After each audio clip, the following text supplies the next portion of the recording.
ជាបងមិនអាចធ្វើជាបរោះដែលអូនស្រឡាញ់ក៏បងសូមធ្វើជាបរោះដែលស្រឡាញ់អូនទោះជាអូនមិនអាចធ្វើជានារីដែលនៅក្បែរបងក៏អូនសូមធ្វើជានារីដែលនឹកបងចិត្តនៅតែនឹកដល់គ្នា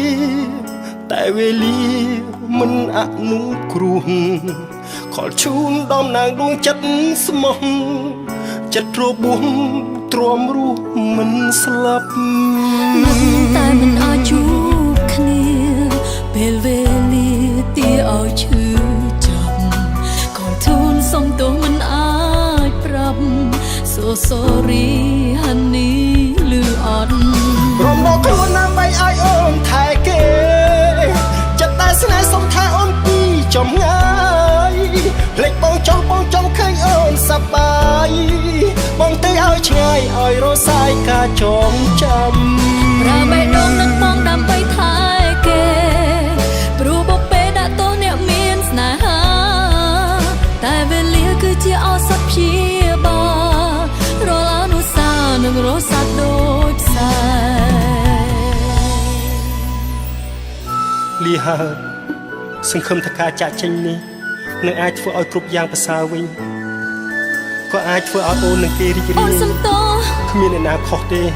គឺមានតែអ្នកឈឺចាប់ហេតុអីក៏យើងជួបរឿងបែបនេះតើពេលវេលាអាចរងាប់អារម្មណ៍ឈឺចាប់មួយនេះបានមែនទេយ៉ាងណាក៏គ្មានជំរឿសដែរបងដឹងគេស្រឡាញ់អូនណាស់កុំធ្វើឲ្យគេយំព្រោះតែយើងចិត្តនៅតែនឹកដល់គ្នាតែវេលាមិនអនុគ្រោះ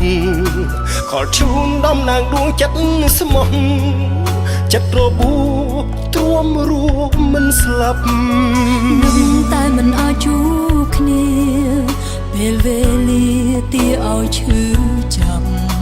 ខលជូនសុំទោសមិនអាចប្រាប់ So sorry honey លឺអត់ខ្ញុំដល់ខ្លួនដើម្បីឲ្យអូនថែគេចិត្តតែស្នេហ៍សុំថាអូនពីចំងាយភ្លេចបងចង់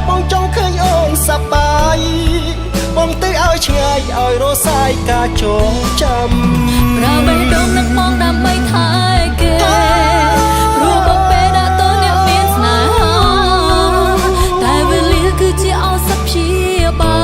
លរាល់អនុស្សាវរីយ៍នឹងរសាត់ដូចផ្សែអរគុណបងដើម្បីឲ្យអូនថែគេអរគុណដែលបងធ្វើអ្វីដើម្បីអូនចិត្តតែស្នេហ៍សុំថាអូនពីចំណាយហើយបងប្រកាសជាអាចជួបនារីម្នាក់តែល្អជាងអូនទៀតបងទៅឲ្យឆ្ងាយឲ្យរសាយការចងចាំប្រើបេះដូងនឹងបងដើម្បីថែគេព្រោះបបេដាក់ទោសអ្នកមានស្នេហាដែលជួបរឿងឈឺចាប់បែបនេះគឺជាឱសថព្យាបាលតែសូមឲ្យយើងបែកគ្នាដោយរីករាយដោយស្នាមញញឹមរឿងឈឺចាប់នឹងស្លាប់ទៅតាមវេលា